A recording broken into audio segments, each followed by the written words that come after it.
Seperti yang dikatakan Kiai Haji Ulil Albab tadi, atau yang biasa kita sapa Gus Bab, bahwa jihad itu dari kata jahada yujahidu mujahadatan. Kalau masdar mujarrodnya jahida, dan baca jahada jadu jahdan wa jihadan, itu maknanya serius menekuni sesuatu. Jadi tidak harus bentuknya perang. Tapi Islam juga jangan anti perang, karena andaikan Islam itu tidak punya konsep perang, itu juga kita bingung saat kita dijajah Belanda. Jadi sesuatu itu pasti akan ada momennya, ada pembenarnya. Disebut kalau dalam fikih muqtadul hal. Saya masih ingat beberapa cerita lesan. Dulu perang itu harusnya 7 November. Bung Tomo datang ke Mbah Hashim. Tapi kata Mbah Hashim jangan, katanya. Kiai bagian nyeblokno pesawat urung teko. Walhasil nunggu Ki Abbas dari Buntet, Pak Kapolres, itu doanya spesial untuk menjatuhkan apa? Pesawat. Saya kebetulan banyak kenal sama cucu-cucu Ki Abbas Buntet. Tanggal 10 datang, terus perang dimulai. Dan itu menjadi perang sejarah karena jenderal dari Belanda ya, dari Inggris ya, itu sampai meninggal. Jadi siapa? Malabi ya.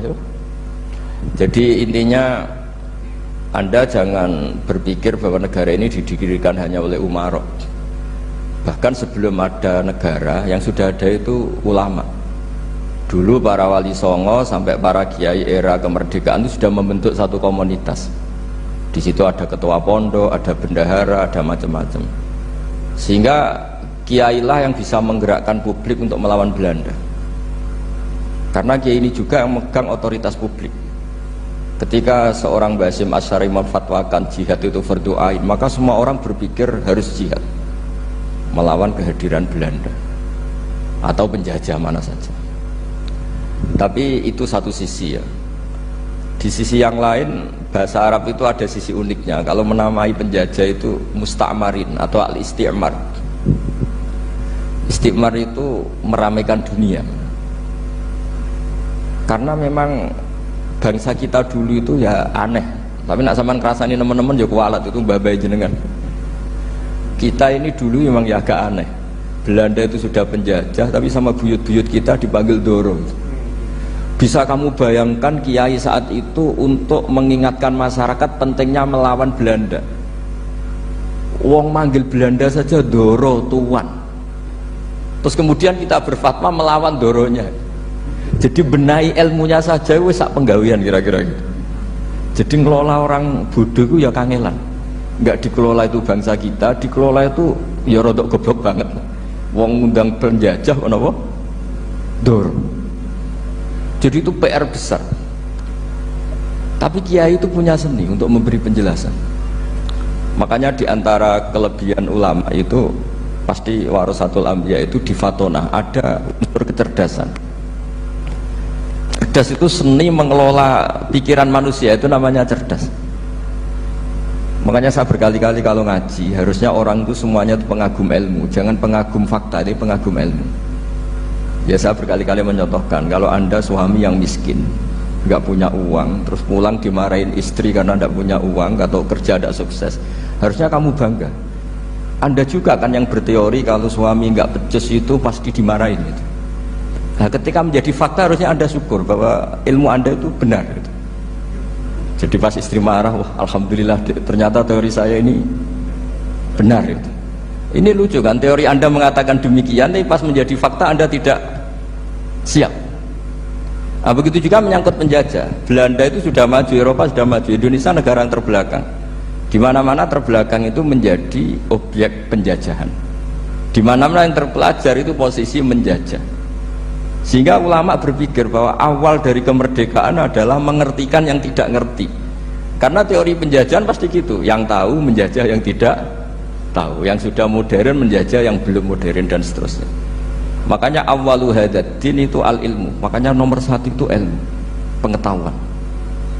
Di sini pentingnya sampai Islam mewajibkan thalabul ilmi fardhatun ala kulli muslimin. Karena tadi bisa kamu bayangkan 350 tahun dijajah Belanda, kita manggil mereka itu Doro atau tuan. Kayak apa? susahnya menggerakkan masyarakat yang cara pandang masih demikian. Lah kiai-kiai supaya tidak berontak dibikinkan masjid di alun-alun, diberi otoritas beragama sehingga dikira Belanda ini baik. Padahal ini dulu ya niatnya meninabubukan biar tidak ada pemberontakan. Walhasil singkat cerita, kiai-kiai yang sudah di Mekah termasuk Mbah Hashim, beliau ketemu Muhammad Iqbal, ketemu beberapa ulama dunia, tahu bahayanya mustakmarin tadi. Terus akhirnya kiai-kiai kumpul-kumpul fatwa resolusi nopo jihad. Jadi ini mukaddimah sebagai pembenaran, sebagai setuju saya sama Kiai Haji Ulil Albab bahwa nomor satu itu jihad. Tapi jihad tadi pemaknanya harus utuh. Kalau kondisi perang ya perang, kalau kondisi stabil ya jihad untuk memajukan apa? Indonesia. Dan itu saya ulang lagi dimulai dari ilmu. Sebelum saya ngaji Minhajul Thalibin saya cerita ilmu itu apa? Ilmu itu sederhana, sesuatu yang mudah.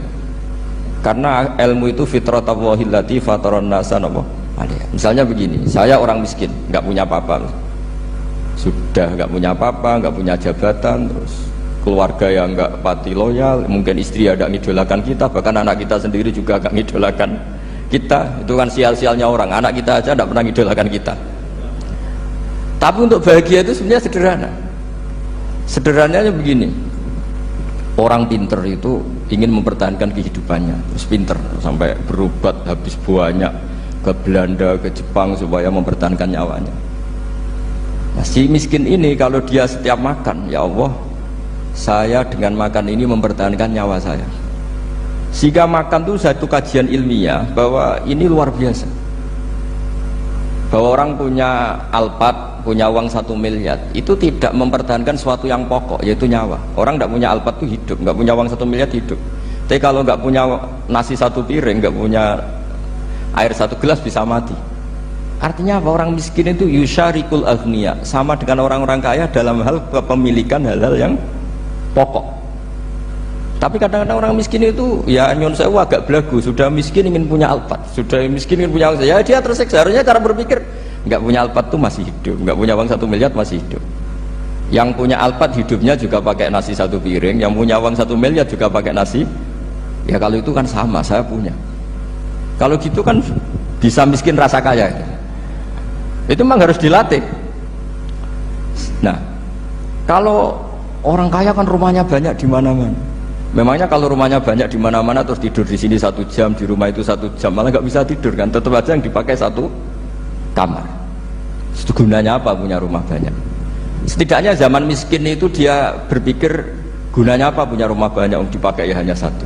Meskipun suatu saat kalau dia kaya juga berpikirnya agak rubah. Ya penting punya rumah banyak biar kemana-mana punya rumah, nggak apa-apa. Tapi sementara masih miskin jangan berpikir seperti itu. Nah yang menjadi miskin kacau kan sudah miskin berpikirnya gaya orang kaya. Nah, itu kecelakaan itu. Nah, itu ilmu, maksud saya itu ilmu. Sehingga dulu Nabi ngajari orang miskin itu sederhana. Ketemu orang miskin sama Nabi diajarkan. Nabi diantara ajarannya begini.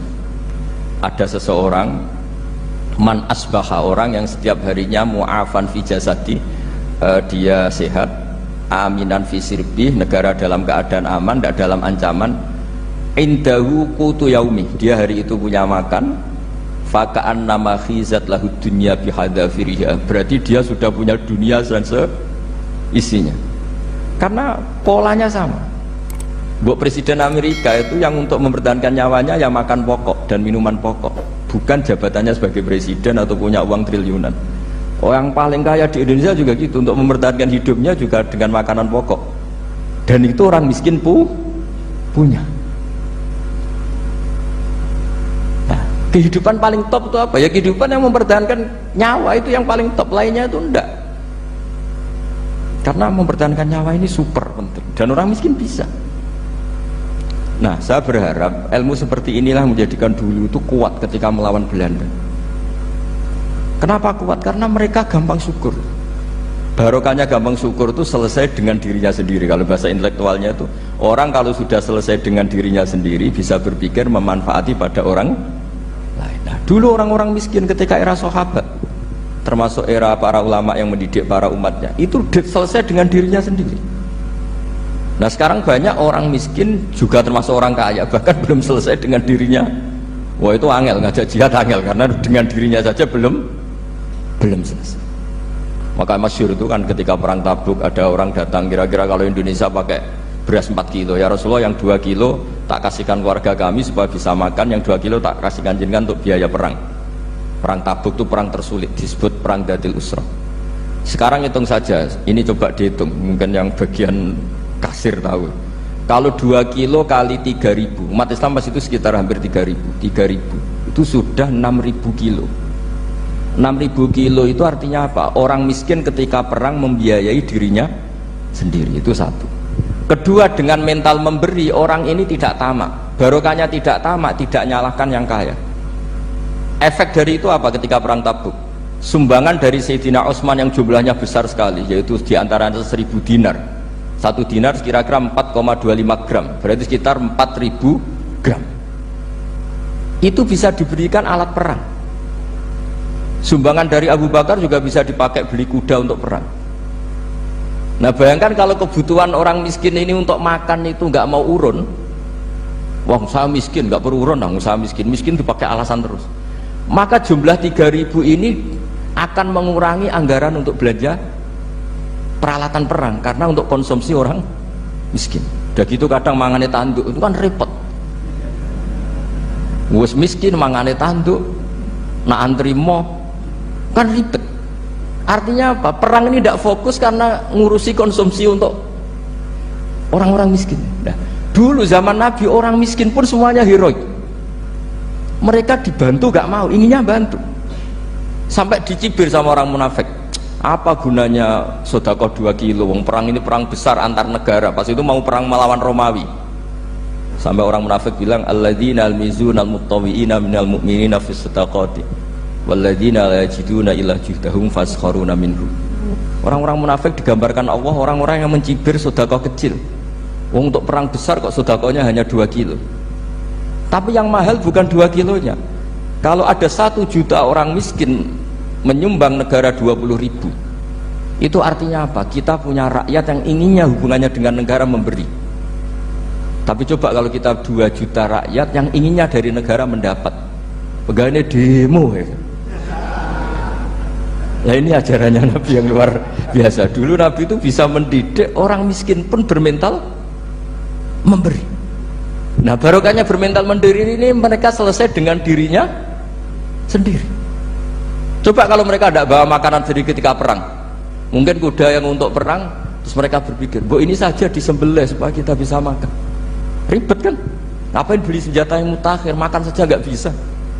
Tapi barokahnya mereka urun sendiri, mereka selesai dengan dirinya sendiri. Ini hebatnya didikan Rasulullah Shallallahu Alaihi Wasallam. Dulu Mbah Hashim dan kawan-kawan itu berhasil mendidik seperti itu. Santri yang miskin-miskin itu kalau ngaturi kiai duwene telo itu kayak no telo, duwene wi itu kayak no wi. Sehingga kiai sing wis mapan-mapan, misalnya kados kula wonten kan mun setengah mapan, ya akhirnya yo iso mangan wi. Jebule wi ku yo enak gitu. Santri ya seneng, mergo kiai ini seneng pancen wis suwi mangan pizza misalnya.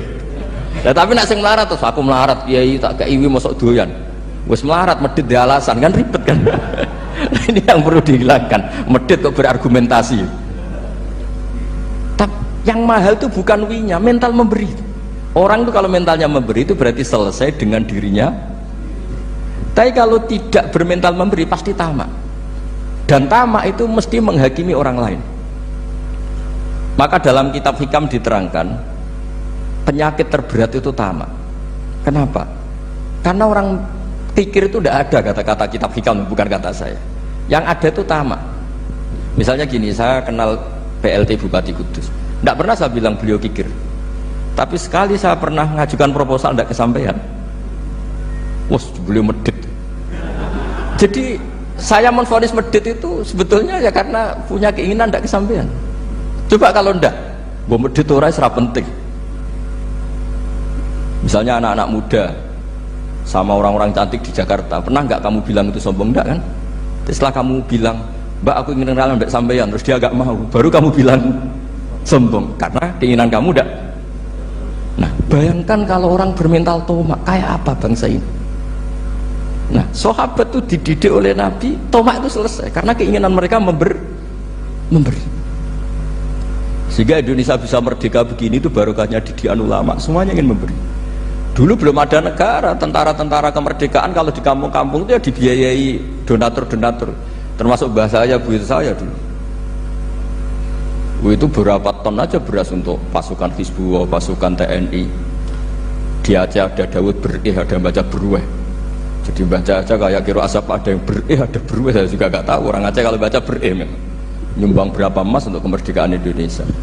Yang Kesultanan Jogja Legowo, Jogja tidak lagi negara tapi diberikan bagian dari Indonesia dan seterusnya.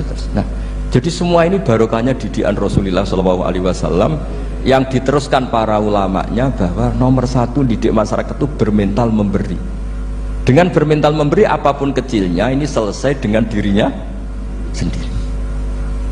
Itu kalau sampean nggak punya mental memberi, nanti pulang dari Pemda, sok acara kabupaten berkata ini ribet itu. Awas itu, bar ngaji langsung lali berarti sampean. Sudah kalau nggak urun ini sudah luar biasa, nggak urun untuk berkat itu sudah luar biasa. Jadi itu yang makanya Nabi itu Quran dimulai wa mimma razaqnahum apa? Yunfikun. Quran mengajarkan bermental memberi, yunfikun. Nabi berkali-kali ngulang al yadul ulya khairum al yadis sufla. Dan memberi itu tidak harus nunggu kaya. Gambarannya Quran tentang orang baik itu gimana? Alladzina yunfikuna fis sarra wad dharra. Bukan fis sarra saja, ketika wad dharra juga. Saya pernah guyon sama orang kaya di Jakarta, dia uangnya miliaran, mungkin malah triliunan. Guyon sama saya, Gus saya ini sudah sekian bangun masjid di mana-mana. Saya ini berarti hebat. Enggak, kata saya. Enggak ada masjid, agama tetap jalan kata. Karena di kampung-kampung sudah banyak masjid kata. Masih keren tukang becak kata. Kok bisa Gus? Sampai nyumbang masjid 1 miliar, itu masjid apa kata saya? Ya masjid-masjid besar. Nah itu paling dipakai kubah atau menara atau apalah yang tidak mendesak. Tapi kalau orang miskin, ngutangi orang miskin itu kalau nggak utang hari itu nggak makan. Kan nggak mungkin tukang becak ke utang ada bank atau orang kaya raya, kan kenal saja enggak. Mesti orang miskin utangnya sama orang miskin. Saya kalau orang kaya utang Habibidin mesti mau beli Innova karena level orang elit, jadi utangnya itu beli Innova, aksesoris Innova seri terbaru. Tapi kalau orang miskin sama orang miskin utangnya itu beras untuk nyawa ya. Artinya apa? Kalau saya diutangi Habibidin untuk beli Innova itu ganjarannya itu sekunder. Tapi kalau sesama orang miskin itu ganjarannya primer. Keren mana? Hutang-hutangannya orang miskin sama orang kaya. Satu menyelamatkan nyawa, satu menyelamatkan citra. Dia baru sadar, ternyata orang miskin lebih hebat ketimbang saya, lebih hebat tapi tidak usah ditiru kata saya. Cuma dia menjadi tidak sombong sekian miliar yang disumbangkan ke masjid karena dia menjadi tahu ternyata itu tidak bangga. Nah kecuali masjid-masjid yang kamu nyumbang memang masjid perintis di daerah-daerah yang belum ada masjid. Kalau masjid-masjid besar itu kan kadang kebutuhannya sudah selera bukan pokok.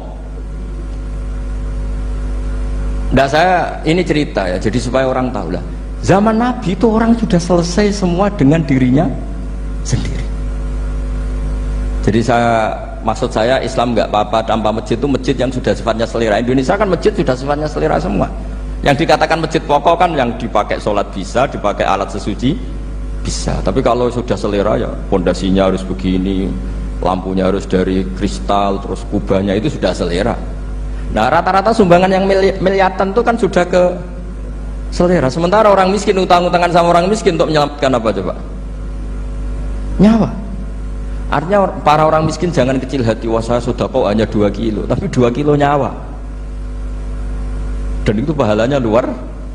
Nah ini ilmu asal saja. Nah kiai itu berhasil seperti itu sehingga orang-orang miskin dulu tuh ngurmat tentara itu ya nganggo wi, nganggo telo, bahkan ada yang pakai apa itu Pak Hartopo itu pisang itu, arasnya pisang itu, gronggolnya pisang sudah dipakai saja Pak tentara. Tentara di mana-mana bisa makan.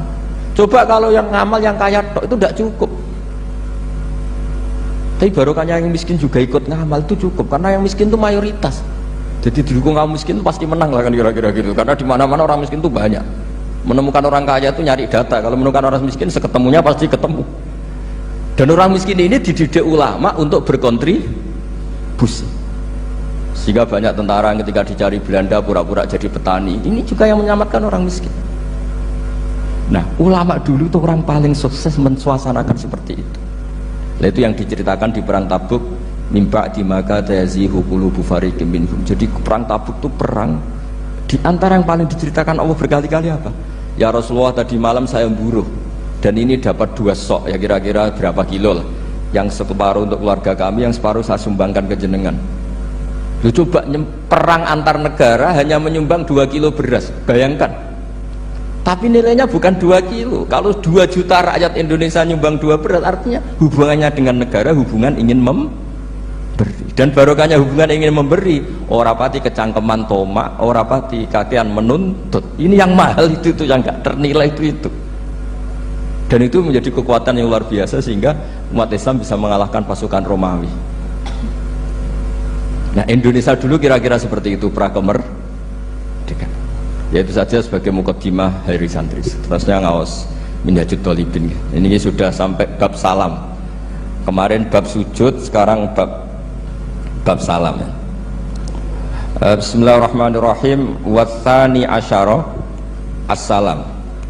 Ya kita tahu secara i'rab kalau sani pakai i'rab isim mangkus, tapi untuk asyara tetap mabni nasab. Mabni fathah maksudnya. Jadi semua ulama ngendikan adat mulai ahada asyara sampai tis'ata asyara tetap berstatus mabni apa? Fathah. Sehingga di Quran inni ra'aitu ahada asyara kaukaba. Terus di surat Mudassir alaiha tis'ata asyar. Tetap padahal itu jadi mubtada muakhir. Berarti alaiha itu tetap yang ngatasin neraka tis'ata asyara utawi 19. Tetap bacanya bukan tis'atu asyarin tapi tis'ata asyara. Jadi kita tahu secara hukum nahwu adat mulai ahada asyara sampai tis'ata asyara itu mabni apa? Fathah. Cuma khusus sani asyar yang saninya ini berstatus mangkus karena ada yaknya itu. Watsani asyar assalam wa aqalluhu assalamu alaikum wal asoh jawazu salamun alaikum. Qultu al asoh al mansus la yujzi'uhu. Jadi ulama itu ya lucu. Yang satu bilang al-asoh boleh salamun alaikum tanpa al, tapi kata Imam Nawawi al-asoh harus assalamu alaikum. Sama-sama diklaim sebagai kaul paling apa? Asoh. Karena seperti kita tahu dalam bab fikih perkhilafan ulama itu rahmat. Ya saya ulang lagi, perkhilafan ulama itu rahmat. Contohnya ya ini, saya ulang lagi ya, nomor 11 itu. Wasani asyar iku assalamu. Ya terus di sini disebut wa aqalluhu iku assalamu alaikum pakai al, assalamu alaikum. Wal asohu te kaul sing asoh iku jawazu salamun alaikum, olahe nglafatno muk salamun alaikum. Terus kultu dawe Imam Nawawi al asoh al mansus la yujzi'uhu wallahu a'lam. Jadi menurut Imam Rafi'i boleh salamun alaikum tidak pakai apa? Al. Itu juga diklaim sebagai al-asoh. Tapi menurut Imam Nawawi yang al-asoh harus assalamu alaikum, tidak boleh salamun alaikum. Terus wallahu a'lam wa annahu la tajibun niyatul khuruji. Jadi ketika Anda salam tidak harus niat keluar dari apa?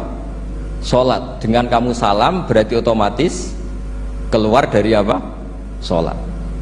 Nah ini menjadi problem menurut pemikiran banyak ulama, karena ketika masuk sholat harus niat masuk sholat. Karena ketika kita takbir kan bisa takbir demo, ya kan? Kan macam-macam kan? Makanya untuk membedakan itu kan niat. Memang ini kata ulama bukan kata saya. Sekedar melafadzkan takbir ini kan demo ya takbir. Kamu kagum sesuatu juga takbir. Orang Indonesia itu kadang orang nggak sholat pun bilang subhanallah, memang sudah jadi bahasa nasional. Kalau kaget tuh bilang subhanallah. Saya punya kenalan Cina itu kalau punya uang ya mohon alhamdulillah. Tak tanya kok bilang alhamdulillah. Orang-orang Islam tuh kalau seneng bilang alhamdulillah. Yang ribet itu kubu sebelah. Kalau orang NU mau layasol itu mana tanya, Gus itu doa orang makan. Kok bisa? Biasanya orang NU kalau makanan sudah keluar mau layasol, ribet. Aduh repot itu. Jadi kadang-kadang wiridan itu sudah jadi bahasa nasional. Jadi Cina orang nggak sholat tuh kalau punya uang ya bilang alhamdulillah. Kadang orang yang nggak sholat tuh tanya, datang ke saya insya Allah. Ya ribet. Makanya ulama itu berdebat lafaz-lafaz seperti ini itu apakah wiridan apa adat. Nah, untuk membedakan adat dan yang lain maka dibutuhkan niat. Makanya Allahu Akbar harus niat untuk masuk sholat. Nah, normalnya salam juga harus niat keluar sholat, biar karena masuknya niat ya keluarnya harus niat. Itu menurut sebagian ulama. Tapi sebagian yang lain enggak lah, kalau selesai tidak perlu niat. Tapi tadi sebetulnya ada problem, jangan-jangan salam ini salam adat. Kebetulan ada temannya masuk terus bilang assalamualaikum, nanti temannya jawab waalaikumsalam. Itu ada kisah nyata. Ini memang naif betul ini. Ada orang alim sholat. Nah, ketika ada yang mau lewat itu kan dihadangi begini ya. Jadi dihadang gini ya, itu Bebidin. Yang lewat tuh karena saking nggak pernah ngaji malah tidak salaman. Kagetnya bukan main itu.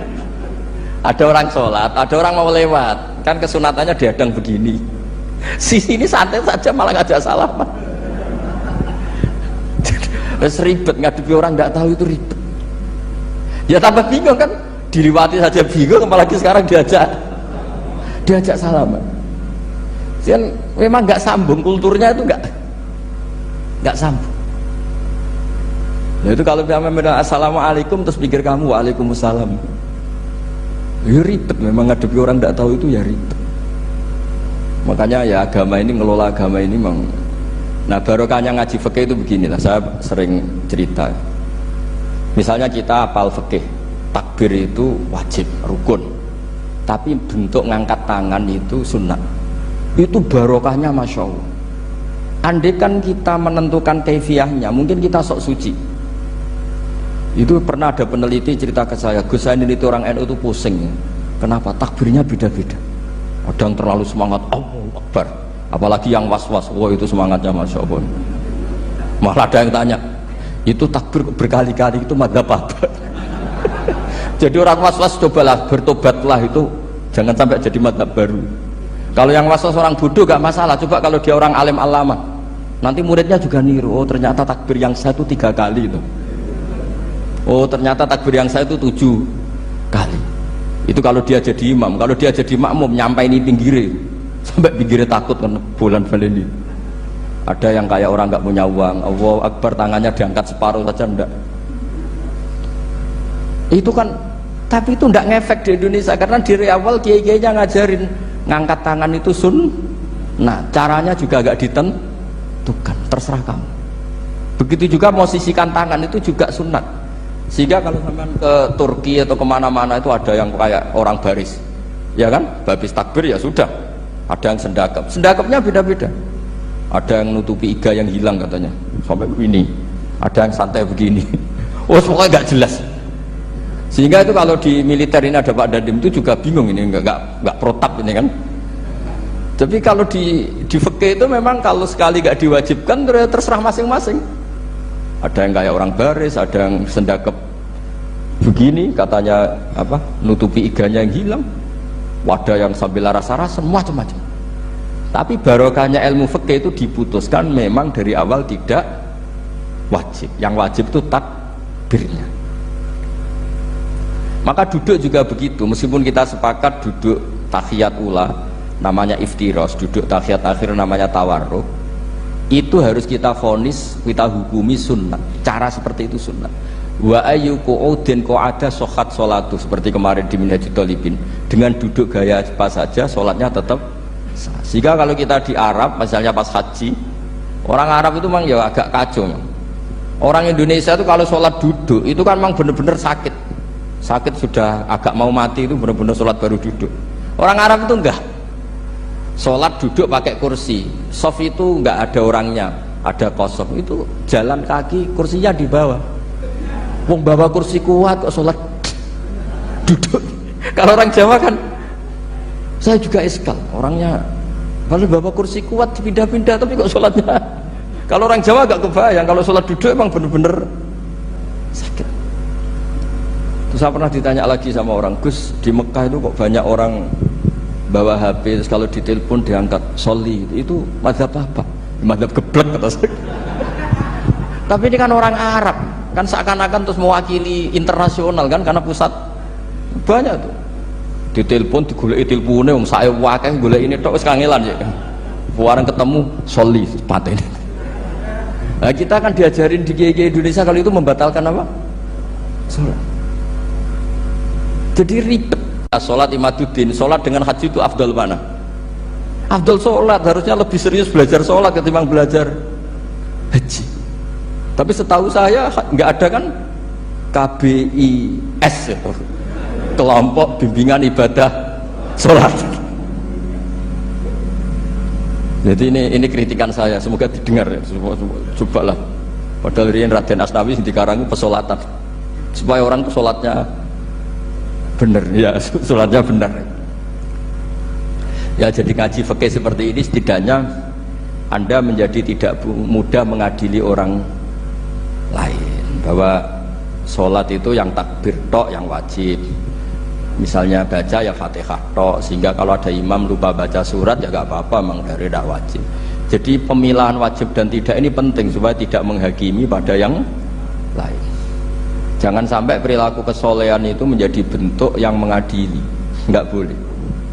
Itu Pak Kapolres, kalau di ilmu fikih itu ada ulama penjaga ilmu itu ekstrim-ekstrim. Dulu ada sahabatnya Nabi namanya Jabir bin Abdillah, ini ada di kitab Bukhari, di kitab sholat. Ya maksudnya al ilmu tentang sholat. Itu semua yang di masjid itu sudah pakai jubah, pakai gamis. Kalau orang Indonesia mungkin ya pakai hem, pakai baju batik, pakai. Itu dia datang malah gamisnya dicopot, gamisnya dicopot, imamannya dicopot, terus tinggal pakai satu sarung, terus dicancang di sini akidan benatorofaihi ala atiku, dicancang begini kayak cerita-cerita di perang pahlawan itu, hanya dengan pakai sarung satu dikalungkan itu. Terus ada orang-orang tabiin bilang gini, ungzuru ila ashabi Rasulillah, ini sahabatnya Nabi kok sholat dengan cara seperti itu, nggak islami banget ya, nggak keren banget lah. Terus kata Jabir bin Abdillah, saya sengaja melakukan ini supaya kamu tahu bahwa batas aurat yang dimaksud Nabi seperti ini. Shalla Rasulullah sallallahu alaihi wasallam fi izarin wahid akidan baina tarafaihi ala atiki. Saya pernah melihat Nabi sholat seperti saya ini. Tapi barokahnya itu akhirnya diketahui kalau batas auratul rajul hanya ma baina surah war rukbah. Andai kan tidak ada perilaku Jabir seperti ini, orang akan ngira bahwa syaratnya sholat itu harus pakai jubah, syaratnya sholat harus pakai hem. Akhirnya orang-orang yang kebetulan tidak pakai jubah, tidak pakai hem bingung. Misalnya dia katoan seperapat, pakai kaos, neng tengah hutan, rasa sholat, aku ranggo jubah, ribet kan? Artinya apa? Ilmu ini harus dijaga konstitusinya, barokahnya perilaku Jabir ini, orang tahu batas aurat. Jadi yang lainnya itu mukamilah atau kesunatan. Nabi juga seperti itu. Semua sahabat itu tawaf itu musyatan, berjalan. Tapi Nabi sebagai tokoh dan pas itu sehat. Saya ulang lagi, pas itu sehat. Ini hampir semua ulama bilang pas itu Nabi sehat. Nabi malah naik unta. Itu kata Imam Nawawi dalam kitab Masbu', Nabi naik unta itu lebih afdol ketimbang yang jalan. Padahal trennya ibadah kan al-ajul biqadrit ta'at.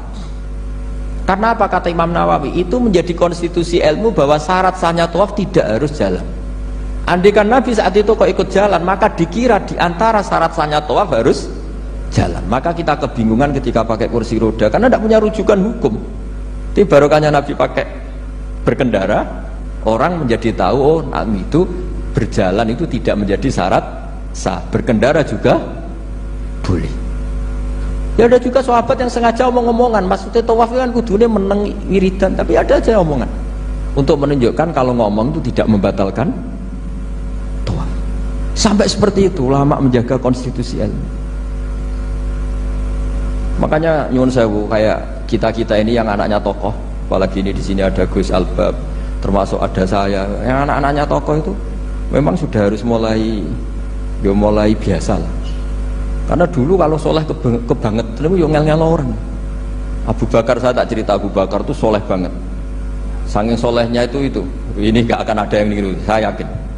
Beliau itu hari pertama diangkat khalifah, hari berikutnya masih dagang di pasar. Singkat itu ditegur supaya tidak usah dagang, dicukupi negara. Beliau setuju, dapat gaji. Setelah mau meninggal, semua gajinya itu disuruh ganti uang pribadi karena beliau merasa tidak nyaman. Mau mengkhidmati negara kok minta uang, ganti soal uang pribadi, diganti. Nah itu ya tentu tidak wajib, pejabat juga agak minat niru. Nah tapi lucunya apa? Sayyidina Umar ketika Abu Bakar sudah meninggal itu kritiknya lucu. Kamu itu solehnya berlebihan. Ab taman ba'dak. Sing repot sing genti. Nak soleh kok aja nemen-nemen. Mesti nak soleh ya dikira-kira lah, aja nemen-nemen. Sakake sing ngenteni repot. Makanya saya sering jagungan sama putra-putranya Mbah Mun itu keluarnya gitu. Abai wis alim, ganteng, pengaruhnya gede, aduh diterima semua pihak, repot sing gede. Mengenai kalau khusnudzon, nak kiai kok pas-pasan itu mesti wis dianggap strategi lah dengan cara seperti itu. Loh iya loh, kalau misalnya kita hanya Kapolres itu anak kita kan bisa Kapolda. Tapi kalau kita sudah Kapolri itu anaknya juga jadi Kapolda belum kayak bapaknya kan, jadi Kapolres belum kayak. Jadi kalau bapaknya hanya Kapolres kan anaknya masih gampang lah, nanti Kapolda sudah ngelangkai kan. Jadi kadang-kadang itu artinya ulama dulu itu hebat cara. Makanya kamu jangan kaya-kaya banget, jangan sukses-sukses banget, kasihan anak kamu nanti ini. Kasihan. Makanya saya sebenarnya jadi kiai itu yang ingin bener-bener banget, tapi sakit santriku lah kira-kira. Ini bukan justifikasi, tapi ini cerita saja cerita. Jadi di antara makalahnya Sayyidina Umar yang terkenal itu komentar Abu Bakar tuh at-ab taman ba'dak. At-ab tangel-ngel no siro man ing wong ba'daka sausti siro. Kowe iku terlalu bener sing repot aku iki penggantimu. Enggak aku maksa soleh tetep ora koyo Abu Bakar. Maksa soleh nek koyo kowe nek soleh kira-kira lah aja nemen-nemen gitu. Dadi penggantinya. Ini cerita ya, jadi saya mohon. Nah, barokahnya itu juga kesolehan yang massal itu diakui oleh ulama. Termasuk begini misalnya nyuwun sewu, Nabi itu menyebut kesolehan itu ya termasuk wa fi buti ahadikum sodako, kowe ngeloni bojomu ya sodako. Ayati ahaduna syahwatahu wa walahu ajrun. Masa urusan gitu dapat pahala ya Rasulullah? Jawab Nabi enteng.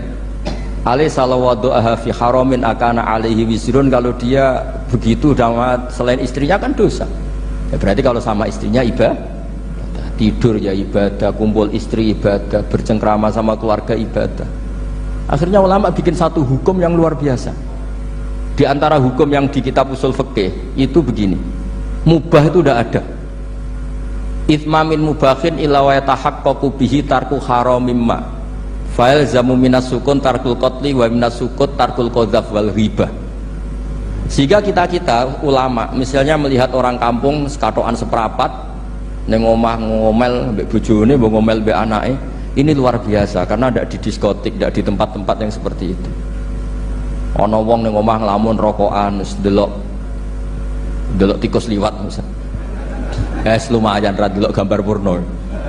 Itu ada ulama yang berpikir itu karena tidak ada sesuatu yang mubah kamu lakukan kecuali saat itu Anda meninggalkan keharaman. Makanya kata ulama mubah itu tidak ada karena saat melakukan mubah artinya Anda tarkul haram. Wa tarkul haram wajib, berarti fal mubah wajib. Sehingga ulama misalnya sampean turu mulai barisan nanti subuh, hadza taraka zina wa taraka sariqah wa taraka kadza wa kadza. Semoga malaikat pakai usul fikih itu. Kalau malaikat pakai usul fikih itu, kamu tidur habis isya sampai subuh, hadza tarakal ma'asi kasirah. Lah yang ribet kalau malaikatnya bagian khusuk, hadza tarakat tahajud wa tarakal witra wa tarakal itu ribet itu. Nah, kita semoga malaikatnya yang percaya pendapat tadi. Jadi ada dua pandangan, ada ulama mengatakan mubah itu tidak ada karena tidak ada orang yang sedang melakukan mubah kecuali saat itu pasti meninggalkan keharaman. Makanya ini sirinya kenapa dulu kiai-kiai top itu sering jagungan. Orang tahu semua lah, Mbah Zubair sering jagungan, dulu Mbah Tur ya sering jagungan di depan Masjid Menara. Karena ingin mensuasanakan bahwa untuk menikmati hidup itu tidak harus dengan keharaman. Jagungan mbek konco ya seneng, gejul-gejulkan mbek konco ya seneng. Ini anggap saja perlawanan terhadap supaya tidak nikmati maksiat. Wa qutbu hadaddin al-istidzad bil mubahat, kata Imam Ghazali. Inti beragama ini adalah nikmati sesuatu yang dihalalkan oleh Allah Subhanahu. Coba ketika orang lain bisa nikmat kalau harus ke tempat-tempat maksiat, kamu cukup nikmat ketemu konco gejol-gejolkan zaman mondok podo melarate, terus diterusno saiki yo jek melarat atau cocokan melarat itu kan keren, no? Keren. sitok diusir mertuane, sitok diusir IP ini terus cocokan. Ndak piye Kang, gak apa-apa sabar kabeh kodok kodar wae yo Kang. Oh itu ibadah yang luar biasa. Mergo ridho sama kodok kodar, dia tidak perlu cari nyuwun sewu hiburan yang maksiat. Nah, saya berharap ulama-ulama Indonesia itu mengikuti jejak ulama dulu. Ulama dulu itu kalau ibadah itu ya seperti itu. Jadi jangan hanya melihat ini semalaman kok tidur, tidak witir, tidak tahajud. Oke, dia memang nggak afdol, nggak sempurna lah, macam kiai pas-pasan naik kan. Tapi ya jangan lihat tarokal witro wa tarokat tahajud, tapi kamu juga harus lihat tarokal dahab ila niklaba, tarokat dahab ila mahalil mak. Siapa yo sekali-kali muji orang susahnya apa sih? Suudzon itu dikurangi lah, sekali-kali muji orang lah.